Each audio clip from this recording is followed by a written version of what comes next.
আর মাত্র 4 মাস পরেই চতুর্থ বর্ষের ফাইনাল পরীক্ষা আরম্ভ হতে যাচ্ছে।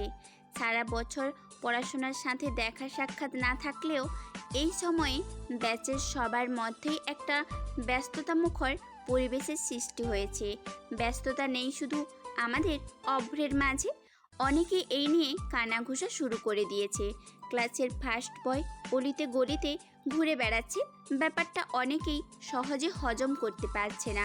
এই তো গতকাল মেসেঞ্জার গ্রুপে অভ্রকে নিয়ে রীতিমতো গবেষণা শুরু হয়ে গিয়েছিল। মেসেজের টুংটাং শব্দে আমি গ্রুপে না গিয়েও থাকতে পারলাম না। ওদের গবেষণার এক পর্যায়ে কাঙ্ক্ষিত মানুষটির আগমন ঘটল। অভ্র গ্রুপে ঢোকা মাত্রই একে একে সকলেই সালাম দেওয়া শুরু করে দিল ওকে, যেন অভ্র নয়, আগমন ঘটেছে কোনো বিখ্যাত মনীষীর। প্রথমেই সম্মানের সহিত জাহিদ লিখল, অব্র ভাই, আপনার পাটা যদি একটু দিতেন। আপনার পা দেওয়া পানি খাওয়া এই মুহূর্তে কম্পালসরি হয়ে গেছে।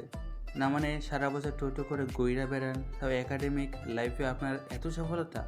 আপনার সফলতার সিক্রেটে যদি একটু অদমের সাথে শেয়ার করতেন, খুব উপকৃত হতাম ভাই। অভ্রও কম না, কেমন স্বাভাবিক কণ্ঠে ভয়েস রেকর্ড দিল। শোন, তোরা আগামীকাল 10টার দিকে দেখা কর আমার সাথে।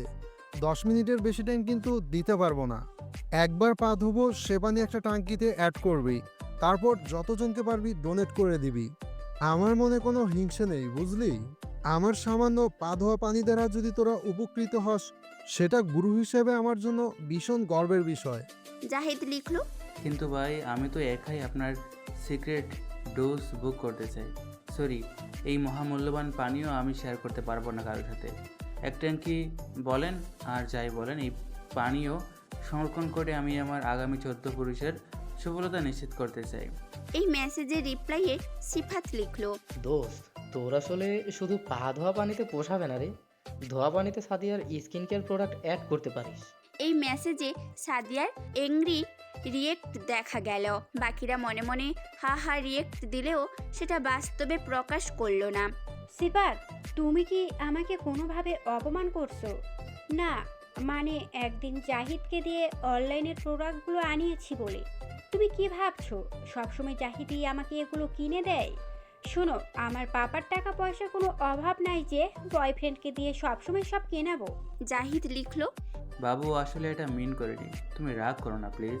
জাহিদের এই মেসেজে এবার গণহারে সকলে ওকে পচানোর একটা সুযোগ পেয়ে গেল। সকলের জবাব পাল্টা জবাবে রীতিমতো গ্রুপের তৃতীয় বিশ্বযুদ্ধ আরম্ভ হয়ে গেল। বিরক্ত হয়ে বেরিয়ে পড়লাম আমি।